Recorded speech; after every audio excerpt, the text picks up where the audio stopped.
our session today is about harnessing technology to enhance client experience in your accounting firm. And I'm also joined here today with a panel of industry professionals, Todd, David, and Jody, who are going to share their experiences and advice around sort of how to approach client experience in your firm, and I'm sure tell some really great stories along the way. So I'd love for all of you guys to introduce yourselves to our audience today. Todd, would you like to go first? Sure, that would be great. Thank you so much, Stacy. It's an honor to be here. So I am Todd Cooper. I'm the Director of Channels for CPA.com, which is the technology subsidiary of the AI CPA. I have been a part of the technology ecosystem in this profession in accounting and finance for 25 years. So I've worked with a lot of the technology providers, and my role here at CPA.com is to stay attached to them, to understand the new technologies that are coming out, the impact it's going to have on our profession, and obviously work close in hand with partners like ShareFile. So thank you so much for having me. Oh, we're excited. Thanks, Todd. David, would you like to go next? Absolutely, yeah, happy to be here. I'm David Cassel, VP of Service Design at Jitasa. We provide bookkeeping and accounting services specifically to the nonprofit industry, and I've been with Jitasa for over a decade now. You know, I've worked in varying positions and departments across our organization, kind of understanding our client experience and our employee experience from top to bottom, and that's really what I focus on today, is trying to maximize those outputs.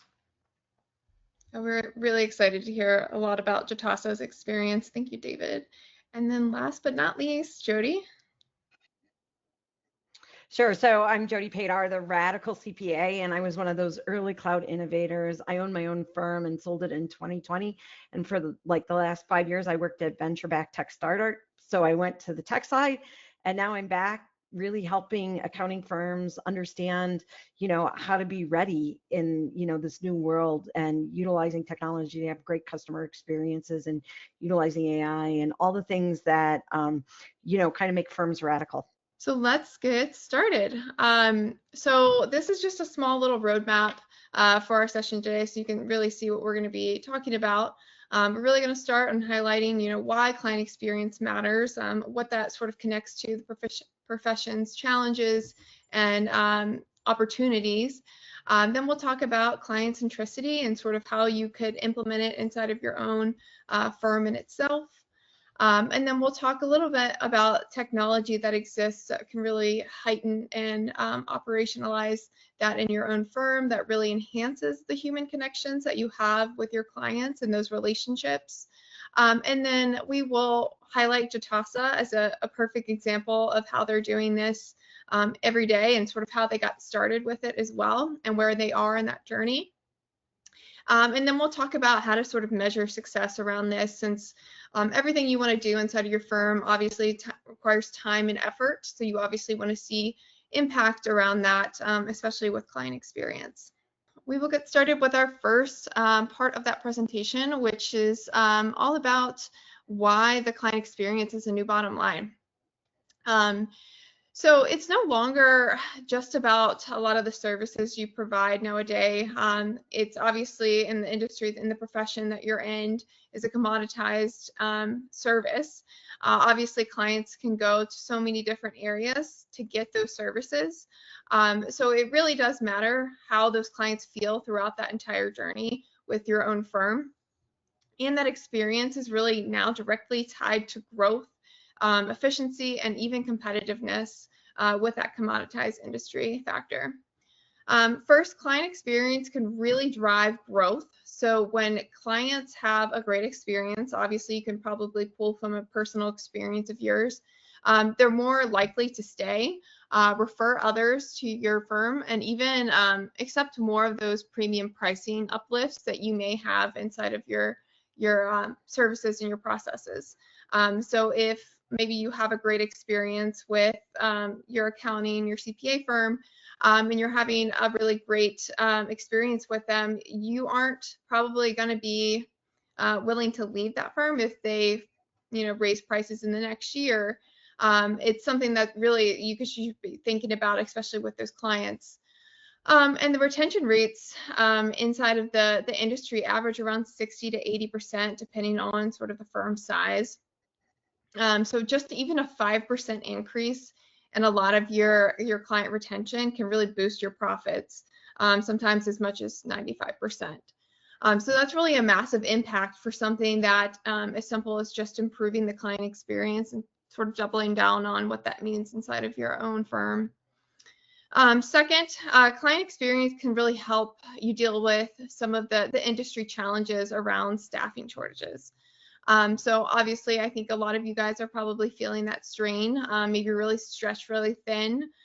So a lot of those streamlined, client-friendly workflows can really make a big difference. So when you're cutting down a lot on the back and forth and automating a lot of the requests that are getting sent to those clients, you can really free up time for your teams and give back more to where they can focus on some of those higher quality work. Maybe that's advisory services or just bringing in more clients at one time. Third, client experience really fuels that advisory growth. So obviously most firms are looking to grow, are really focusing on their existing customers. Obviously that's the biggest base where you can really nurture and grow your own existing clients instead of going to find new ones. We see that 67% say cross-selling is a top growth strategy that many firms are really focused on. But the thing is, if your clients won't buy more services, if they don't really trust and believe in you.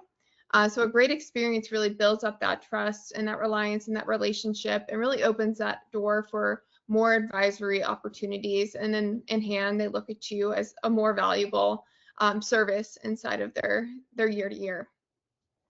And then finally, clients today expect more and more than just technical expertise. They really want a great experience.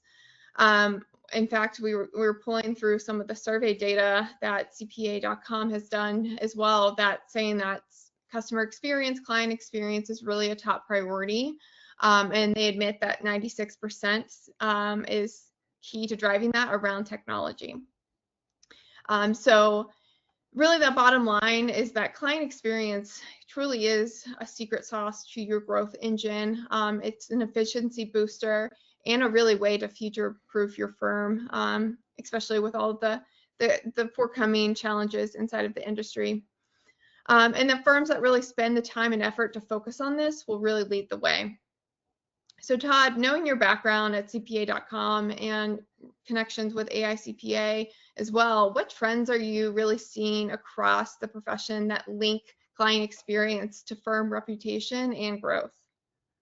That's a great question. I think you hit it, in the very beginning. We have to remember we're in a service business, so the client is at the heart of everything that we do, right? And so across the profession, I'm really seeing that client experience has moved from more of a nice to have to really a core driver of a lot of things. You're thinking about firm reputation, the pricing power that you have, sustainable growth. Firms that really design their services, their technology, and their talent around a consistent advisory-led client journey, they're growing faster and they're earning outsized referrals compared to their compliance-only peers. So really a standardized delivery, a clear outcome orientation that all directly translates into higher net client fees, growth, and really stronger brand position. And if you think of an example, like we'll just start with client onboarding, for example.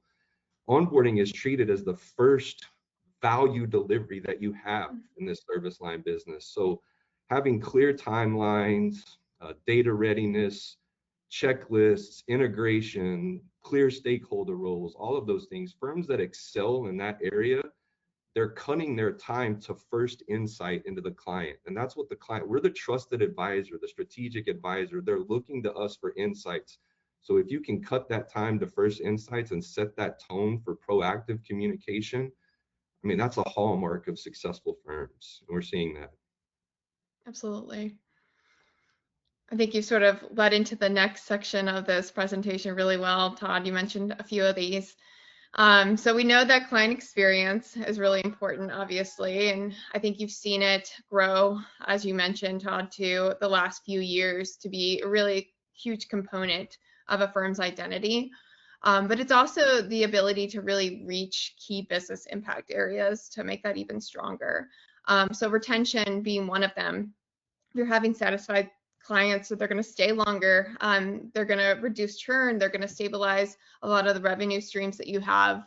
Also lower acquisition costs because you're keeping your existing clients for longer and they're seeing you as a valuable part of their professional service.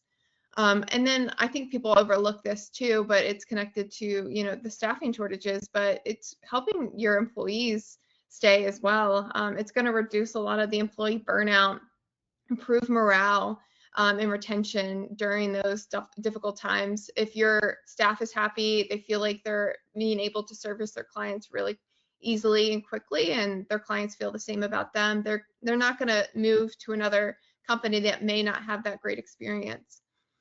Referrals and reputation, a big one, of course. Happy clients become advocates, and that's really important in a professional service. They're really driving that word of mouth of referral, and that also builds a really strong reputation and attracts new business and top talent to bring to your firm as well. Advisory growth, I know that's always something that every firm wants to grow more of because you're seen more strategic to your clients' eyes that way. It's really building some trust around that great experience that make clients more receptive to doing additional services with your firm. Strong relationships really make those clients more receptive to those higher value advisory services. And then operational efficiency. Sometimes a lot of firms don't see the value ROI in this because sometimes it's really hard to measure. But a lot of the clear communication and streamlined processes really reduce a lot of that rework and that time that you would normally spend on a client almost in half. And reduce a lot of that back and forth with that client communication too.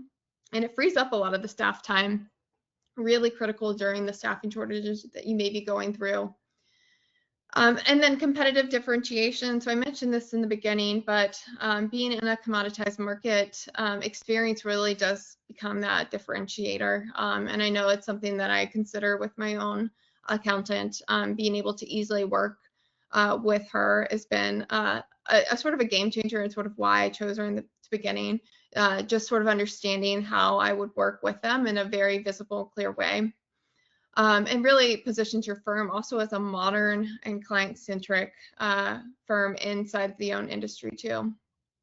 And then last but not least, financial impact, which I think is probably the most important that all of you guys look at. So even a really small increase in retention or referrals can significantly boost your profitability. Client experience improvements often really correlate with higher lifetime value per client too. So you're taking your existing base and continuing to grow the dollar amount with that client and making them successful as well. So David, I'm really curious how Jitasa sort of approached this problem, and I think all of our audience would love to hear more about your experience around this. But what was the turning point that made Jitasa really prioritize client experience as that growth driver?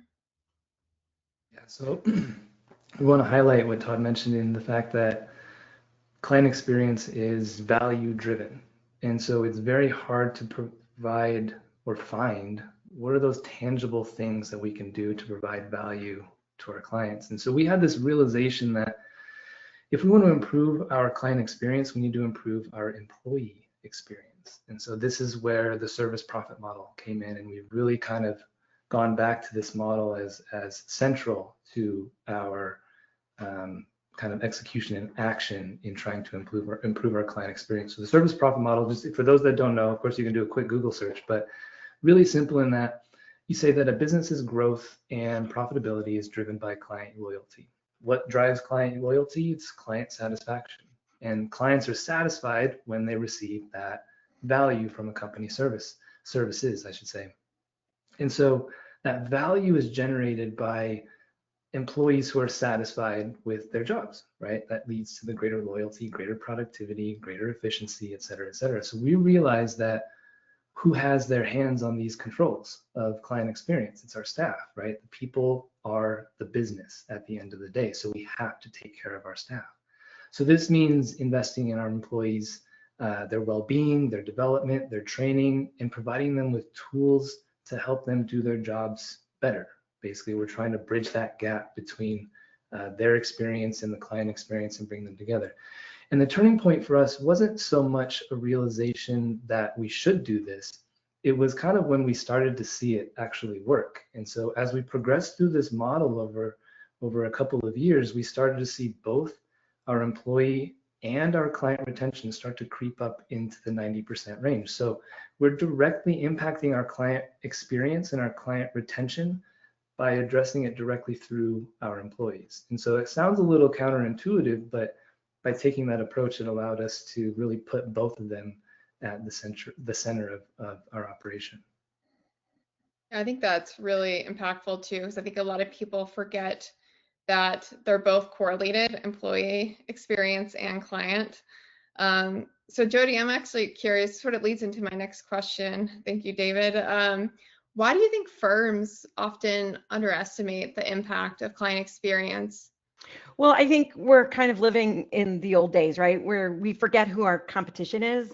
And I would say our competition today isn't the firm across the street, the firm across the country. I would say it's an online-based fintech that is coming into our space, or it is a firm that now has PE money that's coming into our space and now has a lot more resources to impact the market. And so what it means is we have to up our game, right? So because our competition is not just a CPA firm, and so we can't act like we used to act. And that's where I think people don't realize changed in the environment, and how when you live in this digital world and people can go online and get instant answer from another provider, how that changes how they perceive you as a provider, as a CPA.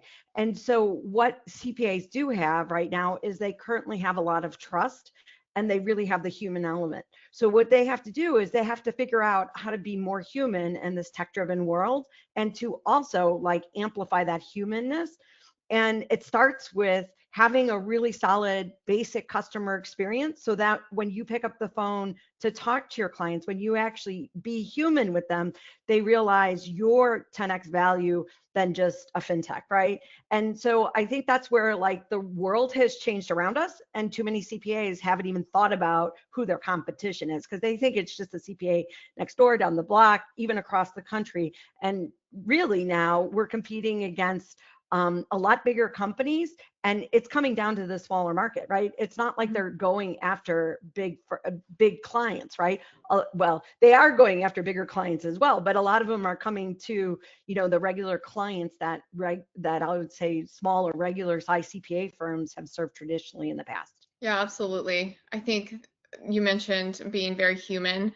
I think that's the biggest differentiator too, because obviously these big online providers obviously make it easy for the client, but maybe they may not trust it as much, because you're not getting the full-on human relationship that you would be getting with your CPA, for example. So I think that's a great call out.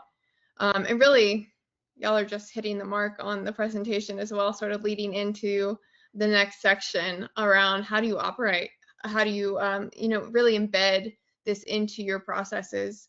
And I think that sort of starts with making sure that you're very client-centric when you're looking at this. And it can be sort of really overwhelming as you're going through, how do I improve my client experience, but breaking it down in sections. And I know we talked about onboarding earlier, and some of the core processes that maybe your team goes through can make it a lot easier to implement.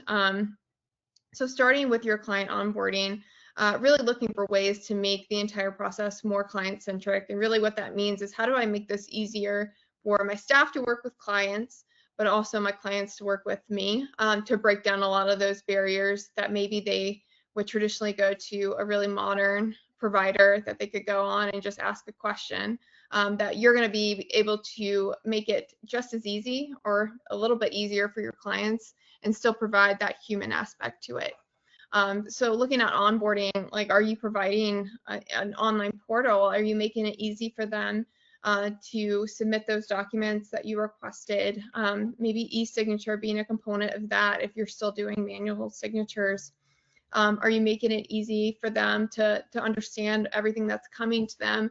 Are you making it visible? Do they understand the processes through that journey for that service. So are you doing, welcome emails?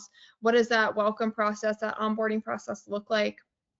What about intake forms too? Making it really integrated in your data for really seamless data capture can be a huge, tremendous change for your client. One, that they know that their information has been collected and it's easily collected. They're not being able to email you that stuff, but being able to securely collect that data. But also for your employees too, they can easily assess that data from where it was submitted. And then processes, so workflow automation being a big component of that. Everyone's trying to do things a lot more automated, less manual, less touch, digitized. So are you standardizing a lot of the tasks you're doing, looking at those really repetitive ones you're doing all the time, and maybe that's even automated reminders to those clients. Client status dashboards, so giving that real-time visibility into the progress of their service through maybe a client portal, being able for them to just self-service and understand the next steps in that service. Secure document exchange, so making sure that you're keeping their data extremely safe and not having them send it through email or pictures through text message, making it super seamless and clear from how they submit those requested documents. And then communication. I think this one's overlooked sometimes. I'm sure all of you can resonate with this, but a lot of the back and forth, the questions, trying to self-service, not knowing really where to go, can really drain a lot of your time when you start to add it up in a week. So do you have a system that gives automatic status updates where you don't have to reach out to the customer to let them know where they are with their service? Communication channels, I think that's really important too. Sort of training, and that sort of goes back to onboarding, how you want them to reach out to you for questions, whether that's in that client portal, or it's email, phone call, text, making it very visible and training them how to best get an answer from you and work with you. And I think FAQs too, a lot of people, I think we look at our customers too, do this in very different ways. I think probably the biggest and most modern way right now is a lot of those AI chatbots that people will integrate inside of their websites. But just giving some instant answers to common questions that really cut down on the wait time to get those responses back too is really helpful. And then the last one, reviews and feedback. Are you collecting surveys? So are you able to survey your customer after every service? Do you understand their feedback? A lot of people aren't doing this, so they don't really understand why their clients maybe might not come back next year. They just sort of ghost them. So if you don't have a way to do this already, feedback, automated surveys are a great way to do that. Looking at analytics as well, tracking NPS, looking at satisfaction scores can really be a helpful way for driving that client experience change, knowing that you care of how their experience went. And then sentiment analysis. So this is also a really modern way to look at things using AI to really analyze some of that client feedback and identify some trends. So maybe a customer is saying that they always struggle not knowing when something's due or how to submit it. Obviously, you can implement a change and make that so where it's not a down feedback item for you in the next year. So that's just a few ways, the way you can sort of understand how it sort of impacts client experience and really start to make your processes really client centric. So David, can you share an example of how Jitasa has really started to embed client centricity into maybe any of these and sort of how that's evolved over the years? Yeah, for us, it's been really highlighting the communication piece, more principle in nature, but knowing that we're a virtual service provider, we're not the accountants down the hall, right? So we can't, our clients can't just come walk in and say, where are we at with the budget? Where are we at with et cetera, et cetera. We have to control the communication. We need to put ourselves in our clients' shoes and understand how do they experience their interactions with Jitasa. And what we actually learned kind of through this process was it's kind of a black void in a sense. That virtual atmosphere creates this well, I'll call it a black curtain, so to speak. And so we have to intentionally pull that curtain back and kind of show the client what's going on. Otherwise, all that really happens is they receive a set of financials at the end of the month. That's all that they see. And I think many of us can probably attest the worst, at least for me, the worst phrase that or statement you can get from a client is, I don't see the value in your service. I mean, that's an absolute gut punch when you hear something like that, because we know how much work we're putting in the background. Mhm. But whether or not the client is right or wrong, that's their perspective. We have to acknowledge it, and we have to put actions in place to understand how do we resolve that. And so the clients don't see the mass amounts of data that we're inputting into their accounting system, all of the accounts that we're reconciling on a monthly basis. They don't see any of that. So how can we control the communication? One very, very simple solution: weekly touch points. And so it's nothing crazy that we've implemented, but we've essentially said, at the heart of our ecosystem of how we interact with our clients, we need to touch base with our clients once per week, either via email or via phone call. Doesn't matter kind of how that happens, but we need to make sure they understand what's going on in their account on a weekly basis, leading up until those financials are provided at the end of the period, and then we start again. And the way that has evolved over time is in varying capacities. Obviously, there's ways you can track it in the background from, like, we'll say a management perspective. We have tools that help us monitor those weekly touch points to make sure we are actually doing it, we are executing on that. On the front end, we've developed GPTs and tools to help our team members operate those weekly touch points a little more efficiently or effectively, so to speak. And it's continuously evolving as the virtual landscape around us evolves. But I would say, very simple solution there. The weekly touch points have really been a game changer for us. Absolutely. I like that you mentioned a lot of the human connection too. And it sort of alludes to Jody's comment earlier that that's a big differentiator, is the fact that they're working with people and not these robots per se, or a bunch of different kind of CPAs that are behind these larger digital firms. And I think that's an important call out too, because if you're giving more time to focus on your clients, they're obviously going to get a natural increased satisfaction around that. So it's showing that you really care. I'm a visual person, so I figured it would be great to showcase ShareFile and sort of how we approach client centricity in our own product. And I'd love to sort of show you this recorded demo video. But ShareFile really does provide a great experience for our client users. We're really focused on our client and external collaboration aspect. That's something that we really like to focus on, because that's where the magic sort of happens. That's where it makes you as a firm look great with your clients. But not only just making that great experience for that client user, but also managing those clients inside of the own product. So one of the most difficult challenges is really managing all of that client work with maybe numerous colleagues that are touching the same client, and ensure you're really staying on top of the latest with that client. So the way we help really simplify this in ShareFile is through our client hub that really unifies that client management. So I will hit play on this so you guys can see this while I continue to talk. But inside that client hub, you can create these individual clients or client entities. Those entities can be like organizations and companies, like Jitasa works with nonprofit organizations, in a really single view.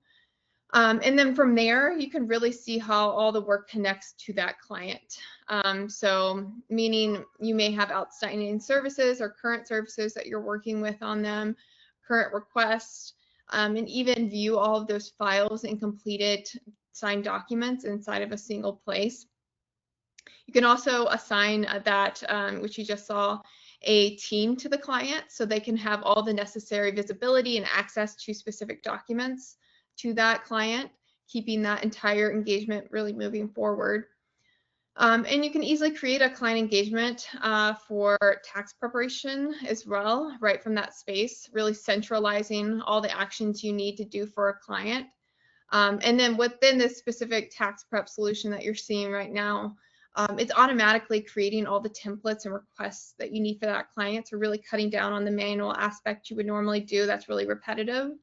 So that may include sending the engagement letter, and then also a lot of those document request lists that you need sent.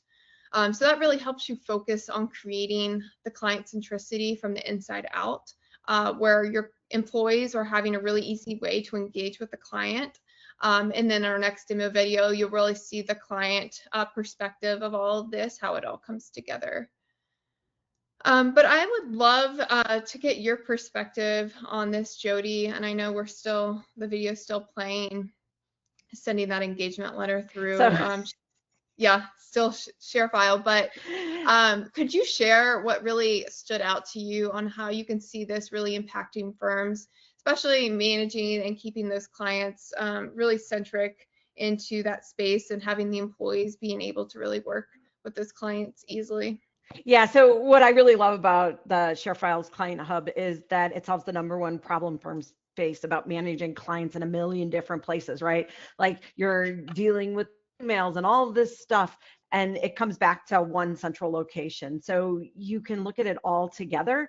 And then I think what happens is when your team knows where to go to do their work and to figure out what they need, now they have clarity. And as David said, when your team is happy and they have clarity, then that automatically makes your client experience better, because now your team isn't so discombobulated as to where they're looking to find things. And I think it also helps when you have to think about standardization and operationally, like fixing your workflows, right? So the hardest part about automating tasks is like you have to figure out how to put it all together.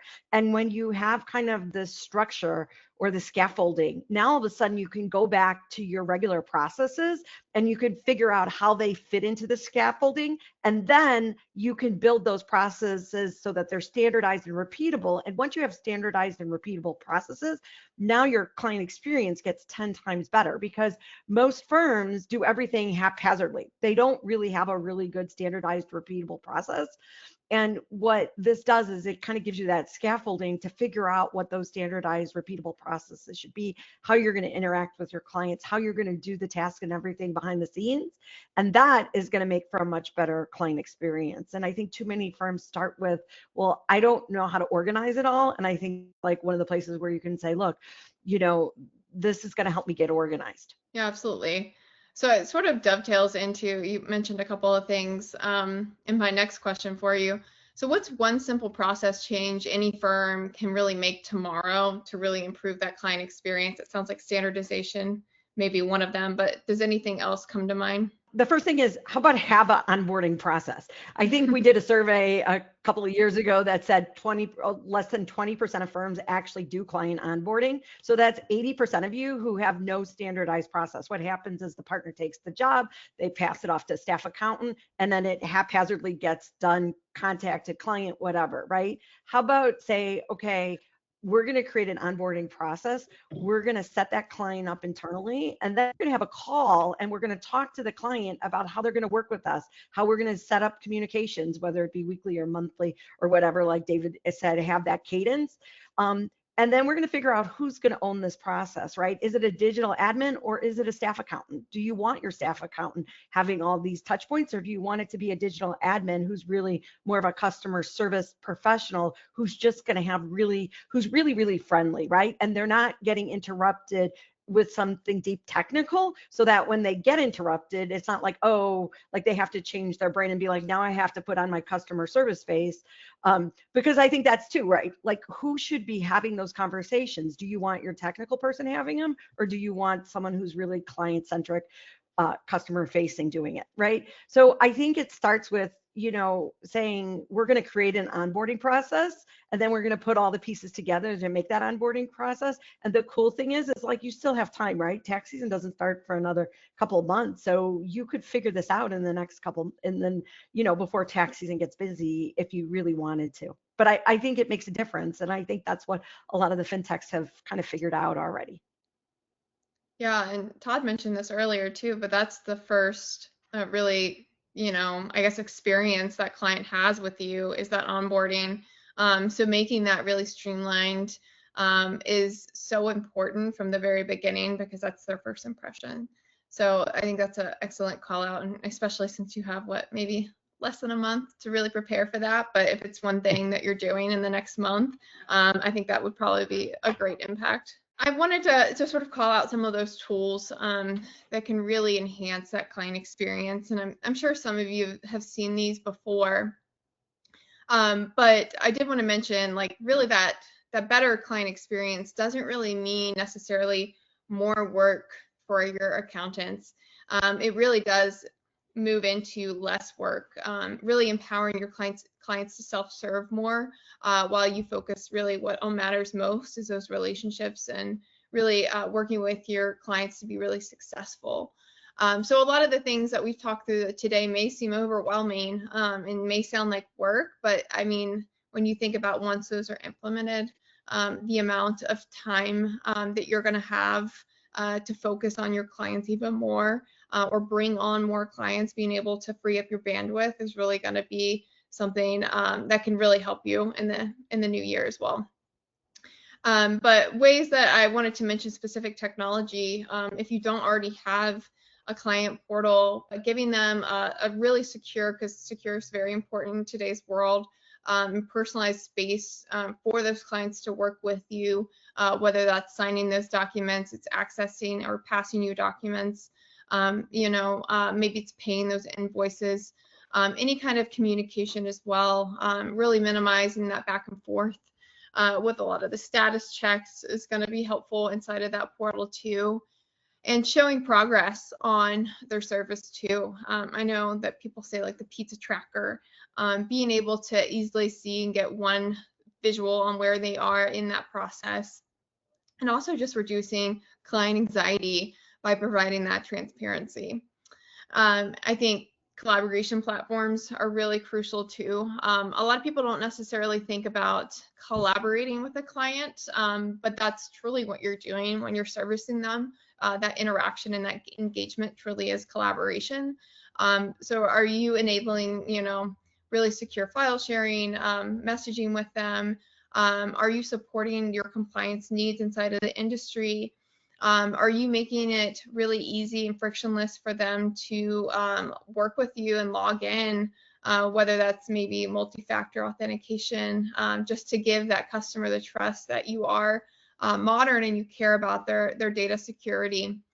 And then the document management and e-signature tools, which I'm sure a lot of you probably have these tools today, but thinking about how can you make them more client friendly to simplify a lot of the collection and signing of documents, automating reminders for maybe missing documents, and ensuring that you're following protocol as well around secure storage of those files and easy retrieval of those documents as well.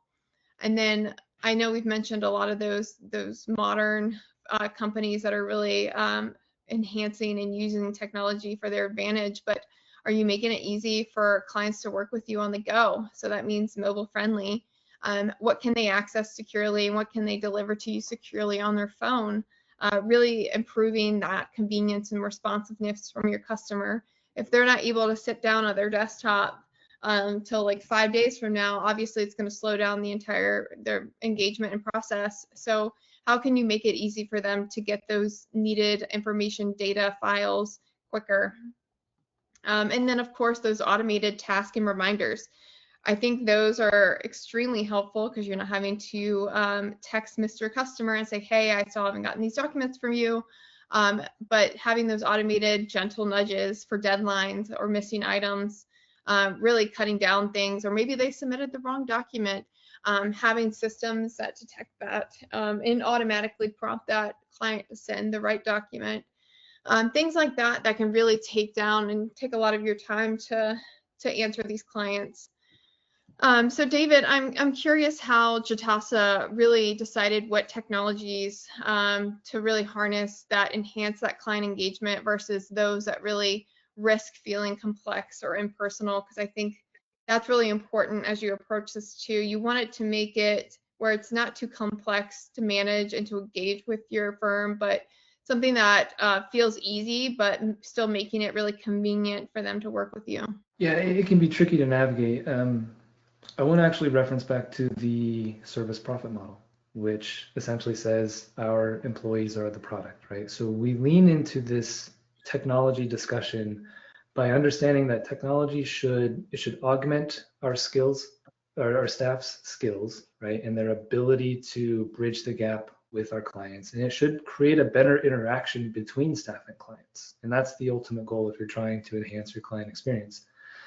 So I think the simplest way you can kind of break it down, like the simplest question you can ask is, what issue are you trying to solve? And does that issue that you're trying to solve, does it impede your client experience? Because it can be really easy to kind of get distracted by these shiny new tools that are out there, whether it be, sorry to pick on like a client portal. There's a lot of great client portals, but there's a lot of others that are like, oh, that's shiny and nice looking, but is that actually going to be beneficial? So I actually have two examples of some loose examples of some situations that we've kind of worked through in the decision-making process around technology recently. The first one is one that we actually said no to.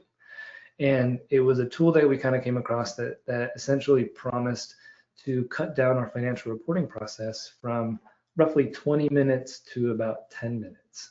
That's a 50% increase in efficiency. That's pretty tasty from client to client if you look at it from that perspective. And so you look at who's the audience? The audience in that situation is our staff. So that's kind of feels in line with our employee focus first.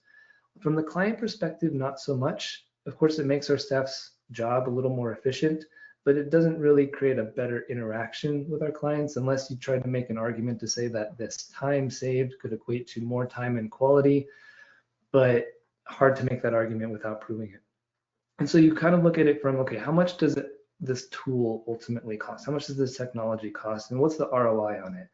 And you have to ask a really difficult question to say, how are we going to get our money back on this? And since our staff would be saving time, could they then take on, let's say, 1 to 2 more clients? That'd be a great way for us to earn that back. But that does not feel that feels impersonal, I should say, to the employee experience, something that we're trying to enhance. And so ultimately, we kind of walked away from that decision to say we would actually be hurting the experience of our staff in the long run, which goes against the principles that we're trying to adhere to.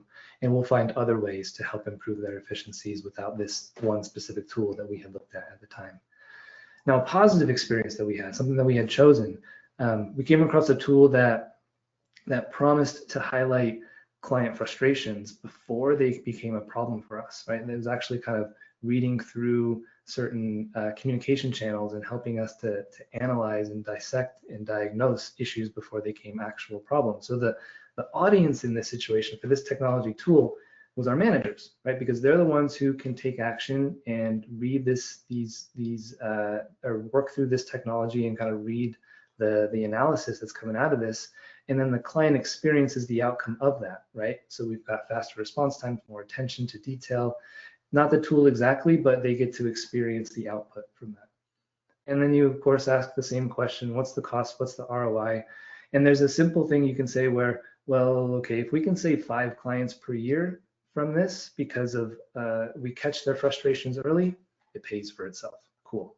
But I think the real winner of this, or the real return, is a healthier relationship with our clients, a healthier relationship with our employees, and in an engagement that essentially goes up over time because we're intervening with the clients at the right moment. We're not reacting to them when things blow up.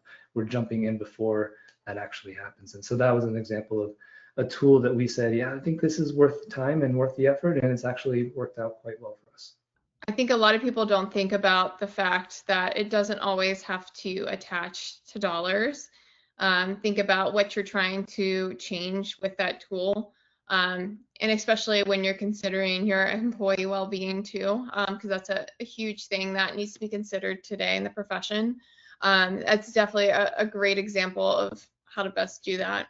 So I came with another demo video, just as a visual, representation of how you can see sort of the efficiency with experience with ShareFile. So we focus on making those client interactions really seamless and frictionless. So in that last video, you really saw the internal employee interaction with that client work. But now this is the client portal experience, and I'm gonna hit play on this and continue to talk as well. And that starts at the very beginning with logging into their client portal, giving them a multitude of secure options and how to sign in. So you're seeing that one-time code login, making it easy for maybe infrequent customers that you work with to log in. But also, we also have social login, making it easy to connect their personal Microsoft and Google accounts as their password too. And once they're in, you can see that they're already signing an engagement letter that we sent earlier, but they're directed to all their outstanding requests, making sure like really nothing's getting missed, and they can take those quick actions, for example, signing that document quickly and that all in one place. That really makes it seamless and easy. And as David sort of alluded, not all of these tools are created equal to. Having these extremely modern client portals can be sometimes overwhelming, especially with your client base. So considering sort of where and who your clients are a really crucial component, especially when you're looking at, for example, a client portal component to really service your clients. So that's a really important call out that I'm glad David mentioned. But Todd, I'd love to get your comment and your perspective on this as well. Could you really share what stood out to you on how you see this really impacting firms? Yeah, I mean, it's standardizing the process, right? Like, I don't want people to think that, the client experience is so important. So if you start using the word standardize, that it's going to take the personal aspect out of it. It's not, because what raises your anxiety level is when you can't control something, right? So when I see this, I think about the top performing firms. What they do is they map out the entire end-to-end client journey, right? Discover, onboard, deliver, review, and then expand, right? So you're standardizing what great looks like. And, whether it's the workflow, it's the communication with the client, it's you're standardizing that process so the experience really becomes predictable and, more importantly, scalable. And what that ends up doing is that consistency, it reduces the risk and becomes really just part of the firm's operating model and the promise that they make to their clients. So it's fantastic when you see things like this. Yeah, agreed. But I mean, thinking of your experience as well, what best practices do you see firms sort of adopting to make that client centricity really a part of their culture rather than some of those one-off initiatives? And I know David has highlighted some examples of that, but I'd love for you to share some of other perspectives that you've heard from customers. I think what David shared is absolutely fantastic. And you see a lot of firms, I call it the rhythm, the communications rhythm. So you have the best of intentions. There's a reason that you got into this profession in the first place, right? Because you love serving people, you're having an impact on so many areas of their life, from the financial aspect, all of those things. So you have the passion for it, and we all have the best of intentions, but Jody mentioned it earlier, there's so much that we have to do, and there's so much coming at us. If you can formalize that communications rhythm, whether it's, monthly close, quarterly reviews, whatever, but what David did with the insight touch points, formalizing that rhythm to make the advice continuous, that really keeps everybody relevant between deadlines, because you don't want that to be the only time that you're communicating with your client. You don't want their client experience to just be, around certain deadlines or deliverables that you committed to in an engagement letter, right?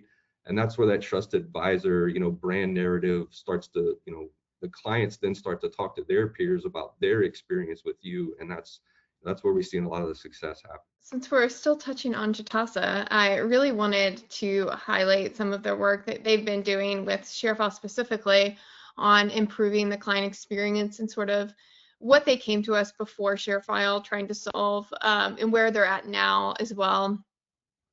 So Jitasa uses ShareFile to really securely manage their documents and their automated workflows inside of their own processes, replacing a lot of the manual task with really reliable processes that improve their services for their nonprofit clients. So before ShareFile, they were really slow with getting back to clients, whether that's back to forth. It's a lot of the staff that was searching for that information, whether that be an email or in another colleague's information and data resource, really creating a lot of friction for the client and the team. And then when they came to ShareFile, really working on trying to improve that. And I think Jitasa is a rare unicorn that is really focused on client experience even before they came to ShareFile, making sure that they're delivering a really seamless experience for the employee users, but in hand then getting passed down to the client users too. So they've really been able to reduce a lot of the admin friction that was causing some downfall. That really reduced a lot of the work that they were doing with their clients, and really got to focus more on supporting their nonprofits' missions, which obviously is extremely rewarding for their own mark. But David, I'd love for you to share and maybe highlight some of your own clients on where improving that client experience internally had made a huge impact on Jitasa. Yeah, I have a bit of a more unique one to talk about. And I want to kind of start with a cultural component that we have within our organization. And we have these norms that we kind of like values, so to speak. And one of our norms is called fill the piggy bank. And very simple, it's just we view every client relationship as like a bank account in a sense. We're trying to make like proactive deposits into these bank accounts. So that means like doing small things for our clients that they wouldn't always expect. So if I say, yeah, client, I'll get you your reports by Friday, I'm gonna do everything in my power to get them reports by Wednesday, right? Just small things, and they start to add up over time. And so a specific example that comes to mind where this really kind of came to play in a large way was during COVID. And this was mid to late 2020. As many of us know, the government was injecting a lot of cash into the economy, specifically for small businesses through the PPP loans and the ERTC credits. And many of our clients had the opportunity to benefit from these programs, but there were a lot of barriers in place with those, right? In terms of the applications were not very super straightforward. Their banks were getting backlogs of these applications. Funding was running short. Very hard for our clients and even other nonprofit organizations that weren't our clients to get access to these forgivable loans, essentially. And so we realized that we have all the information that our clients need to fill out these applications. So why don't we step in and help fill these out for them? And that's exactly what we did. And we even started doing it for both our clients and for non-clients as well. And the key to this, the biggest part of this was we did it all for free. Like we basically said, we're not going to charge extra for this application, this extra work that we're going to put in. It was a pretty cool thing to kind of stepping back, witness our entire organization come together. And we all agreed, we're going to do this for our clients. We're going to do this for the nonprofit industry. This is going to help everybody, we hope. And so we did that. And we know that a lot of other firms were charging for this service, and so we didn't. And the result of that, of course, was immense. Clients at that point really understood that Jitasa is on their side, right? And this led to greater trust with our clients. Our employees really felt like our mission is to help nonprofits. Our mission is to ensure that they can focus on their mission, so that, and we are going to do that by focusing on their accounting and take care of it for them. And so that ultimately helped expand our growth from there, and things really took off even more so. I think that's really unique too. So thank you for sharing that. I know we're getting down to the last 4 minutes, so I'm going to quickly go through this slide.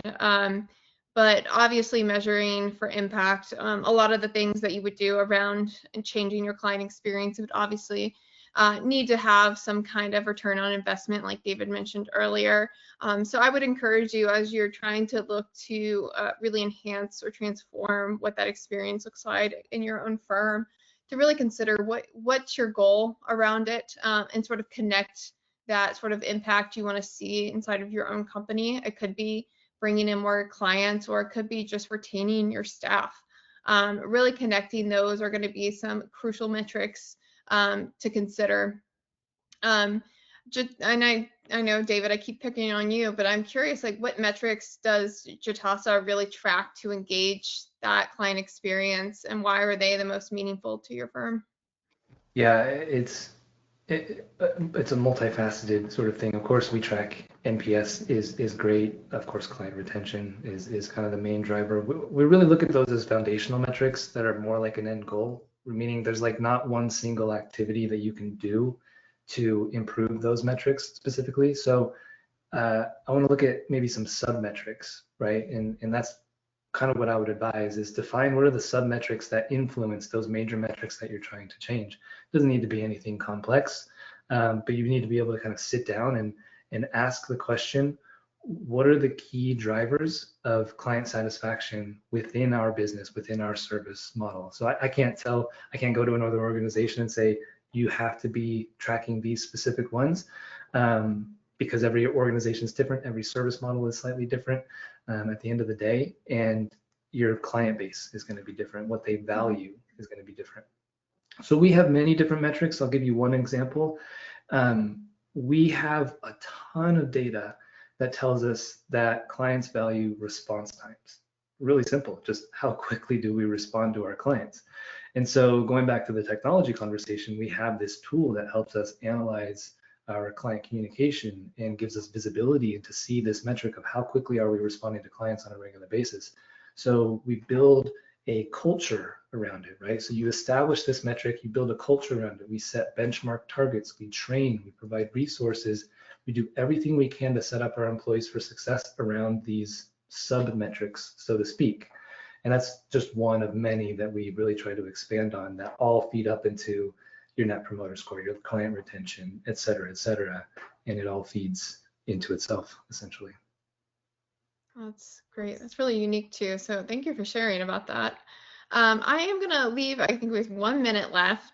Leave some time for Q&A since all of you guys are joining us today and these great industry professionals are here with us. So if you have a question for anyone particular, you can put it in the Q&A box. But I do look like we have one right here that I'll ask.